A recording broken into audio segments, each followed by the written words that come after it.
It's Breezy on Ice Podcast, and I'm back. Another episode for the podcast. And I have a question, I think this is a real good question to ask. Where is Melo ranked among small forwards, being that, Carmelo Anthony retired? And, he's pretty much blackballed, out of the league last couple of years, last year or so, last year and a half, whatever.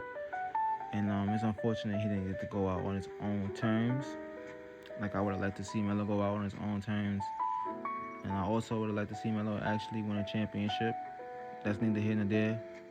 Melo's still a great player, man. Still a Hall of Famer. And, he came in that historical draft. It was a historical draft class. Historic draft class.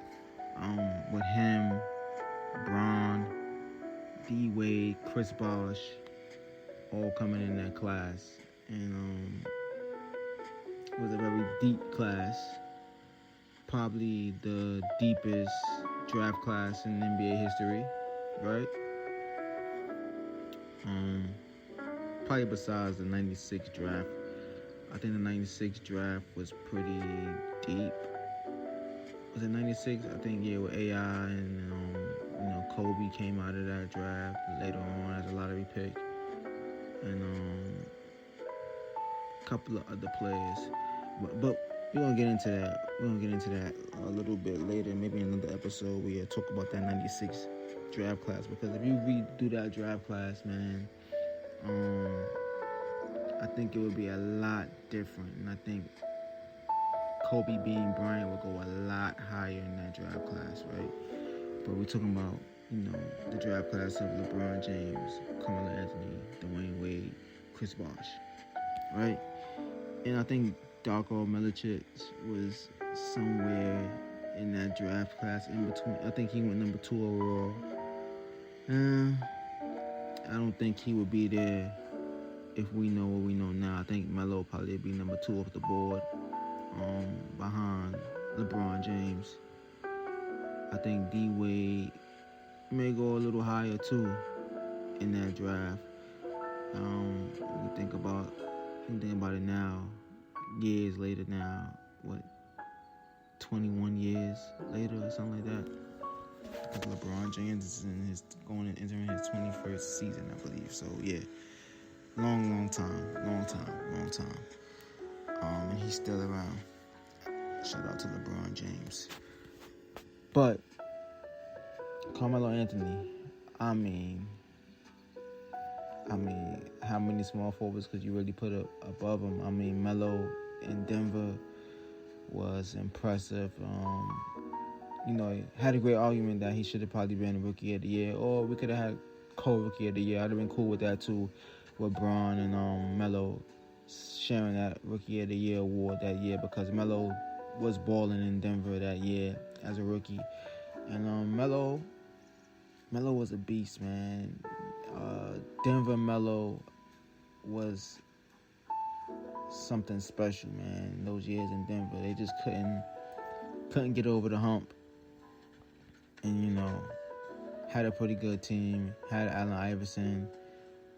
Had, I believe, Kenyon Martin was on that team. J.R. Smith was on that team. Young J.R. Smith. They had a couple of good pieces, man. A couple of good pieces on that Denver team. They, like I said, just couldn't get over the hump. The West was just too tough for them to do anything. But nevertheless, Melo's career was stellar. And I think what made Melo's career even better was that, he forced his way to New York out of Denver. A lot of people thought it was going to be Brooklyn.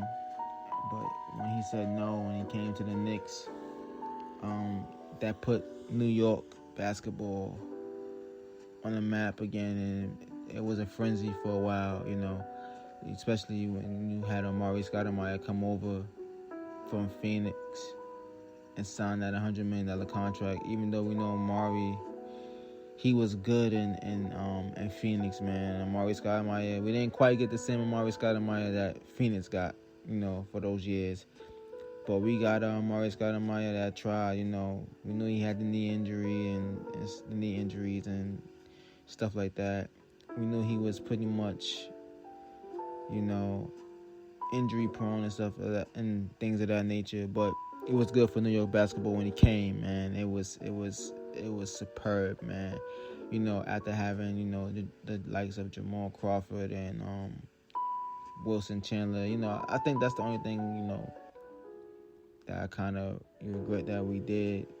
I'm not a Knicks fan, but just for the city in general, at that time it was great for basketball in the city.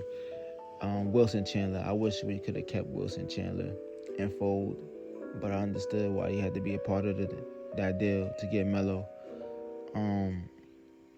But it was wild, man. It was good, man. It was a great couple of years. Phil Jackson kind of ran Melo out of New York, which I didn't like. That was a downside of it. Len Sanity was fun for a while, but Melo was like, okay, let's bring it back to reality. But Len Sanity was amazing with Jeremy Lin and what he was doing in those 2 weeks. I remember that like it was yesterday, man. And then Len Sanity came to an end. And Melo stayed. Honestly, I feel like if it was up to Melo, if that ball was in Melo's court, Melo would have retired the Knick. I believe he would have retired the Knick. I believe that. I believe Melo would have possibly retired the Knick. Or maybe not. He probably would have still left for the Lakers, but it would have been on his terms. It definitely would have been on his terms. Like I said, Melo was top 20, top 25 in scoring. I'm bugging. He's top 10 in scoring. Last time I checked, he was like number 10 on the all-time scoring list. He moved into the top 10. So, Melo was a bucket getter, man. A bucket getter. And I still feel like Melo, if he wanted to come out of retirement and play basketball and come off the bench and be a six man, he can do that. And still give you, 15 to 18 points a night. But, he's past that now. He's content with where he's at.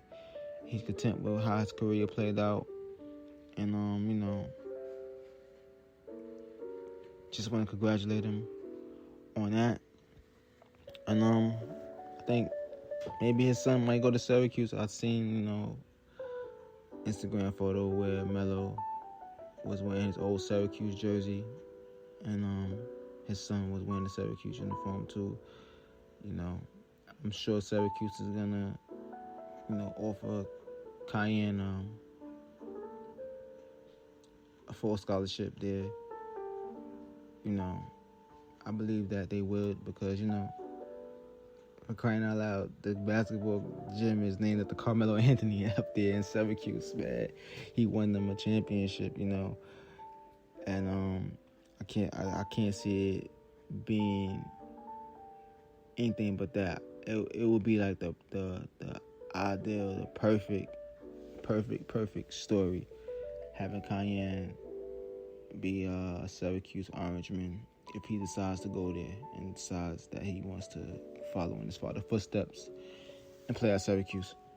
It's ultimately up to Cayenne what he wants to do as far as that part. But that would be dope. That would be super dope. I'm gonna have to say small forward wise, LeBron James is the best small forward of all time. We gotta have Larry Bird in there somewhere. Of course, Kevin Durant has solidified himself to be at least top 3. I think you have the Iceman, George Gervin in there somewhere. Melo is definitely in the top 10. I think Melo should be probably 5 or 6. Preferably for me, probably like the 5th best small forward of all time. He definitely earned that spot. He definitely earned that spot to be at that point in his career. Kevin Durant definitely will be number 2 of all time, I believe. KD, we know what KD can do. But Melo, man, all variations of Melo, hoodie Melo, all the variations of Melo that we've seen over the years. It's been great, man. The NBA is becoming, the young guys are taking over now, When you really look at it now, you look at the landscape, Bron not going to be around much longer. Steph, Clay, Lillard, those guys are in their 30s. Paul George, Kawhi Leonard. Those guys are going to be retiring soon. Kevin Durant, James Harden, Russell Westbrook, Kyrie Irvings of the world. Anthony Davis. Those guys, in a few years, they'll be hanging up their sneakers and moving on to other endeavors in their life. So you got to really enjoy this NBA while it's still around. I think the league is in good hands with SGA and, Brandon Ingram and Zion Williamson and LaMelo Ball. The game is going to be in good hands. It's going to still be in good hands, And the Pablo Bancheros of the world and the Kay Cunninghams and the Jaden Ivies, the John Morants. But we losing that era, man. We losing that era, man, from the early 2000s. It's coming to its end. It's about to hit. It's closing chapters. And it's been great, man. It's been great. Watching Melo, watching Wade, watching Bron, watching CP3. But the game is in good hands. But boy, do I miss Melo playing, man. Miss Wade playing. But that's how it is, man. All good things come to an end. With that being said, like, comment, subscribe. Peace and love as always. Breezy out.